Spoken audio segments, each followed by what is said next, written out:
तस्य भगवतो अरहतो सम्मा सम्बुद्धस्य नमो तस्य भगवतो अरहतो सम्मा सम्बुद्धस्य नमो तस्य भगवतो अरहतो सम्मा सम्बुद्धस्य सर्व पापस्य करणं कुशलस्य उपसंपदा सचित्त परियोगपनम एतम बुद्धानुशासनम। सब पापस्य करणम, किसी भी पाप कर्म को ना करना, कुशलस्य उपसंपदा, अच्छी शिक्षा ग्रहण करना, सचित्त परियोगपनम, अपने चित्त को शुद्ध रखना, एतान बुद्धानुशासन, यही बुद्ध की शिक्षा है। भारतीय संविधान के रचयिता, बौद्ध दर्शन के प्रकांड विद्वान, शोषकों के मसीहा, नारी के मुक्तिदाता, समता मूलक समाज के जन्मदाता,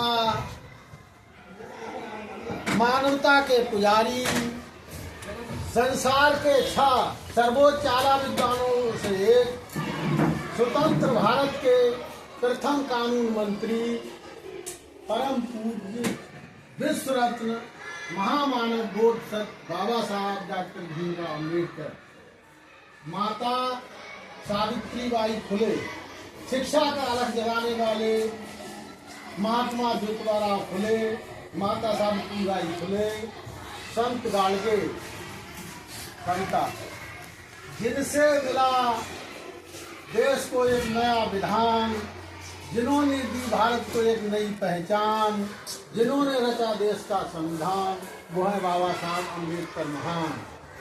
उन्होंने सबको साथ चलना सिखाया, सबको अपने अधिकारों से अवगत कराया, दिया जिन्होंने एक नया भारत महान, वो है बाबा साहब अम्बेडकर महान। जिनसे मिला देश को मान, वो है हम सबका अभिमान, दिए भारतीयों को समान अधिकार, वो है बाबा साहब अम्बेडकर महान।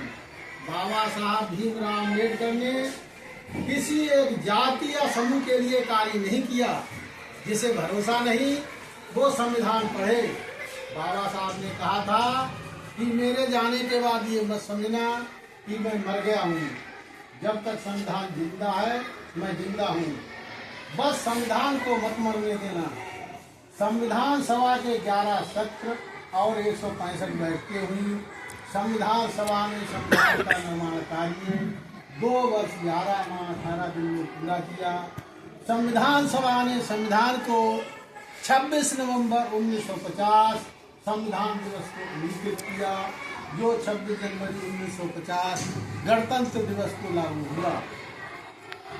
बाबा साहब भीमराव राम जी का जन्म 14 अप्रैल 1891 ईस्वी को महू छावनी इंदौर मध्य प्रदेश में हुआ था और मृत्यु 6 दिसंबर 1956 नई दिल्ली में हुई।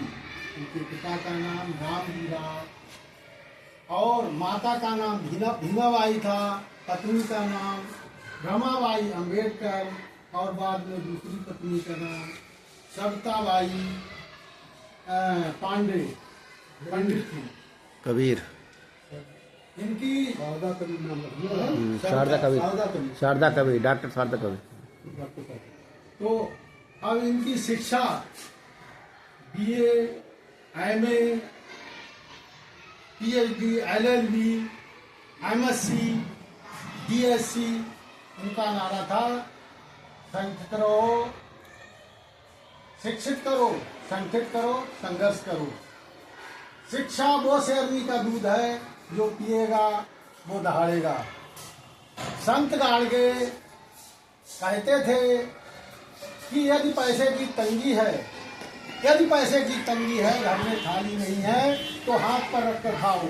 पत्नी के लिए कम दाम की साड़ी कपड़े खरीदो, टूटे फूटे मकान में रहो, रिश्तेदारों की खातिरदारी में कम खर्च करो, परंतु अपने बच्चों को बिना पढ़ाए ना मानो।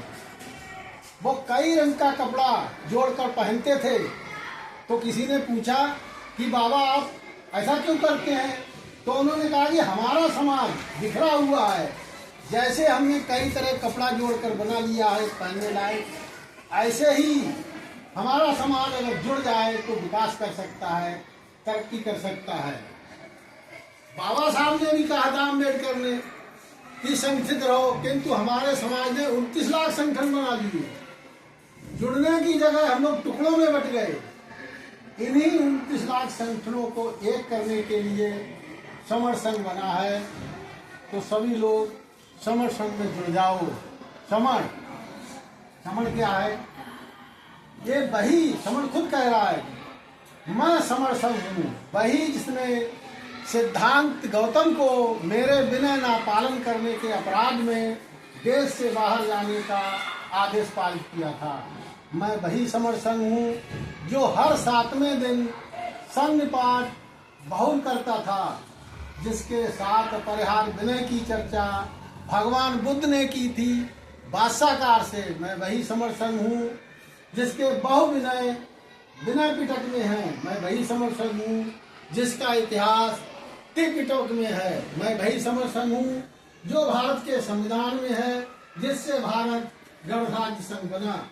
मैं वही समर संघ हूँ जिसके महासमर तथागत बुद्ध, समर बाबा अम्बेडकर, समर्थक भक्ति सम्राट अशोक महान, Chhatrapati Shivaji Maharaj, summer Guru Nanak Dev ji, summer Birsa Munda, summer मानवर काशीराम, समर गुरु नानक देव जी, आज अनेकों 1 अरब 20 करोड़ समर है देश में विदेश में। जुड़ेंगे जीतेंगे, जब जुड़ेंगे तब जीतेंगे, जैसे जुड़ेंगे वैसे जीतेंगे, जहाँ जुड़ेंगे वहाँ जीतेंगे। जुड़ो और जीतो। जय भीम, जय भारत। हो गया आपका?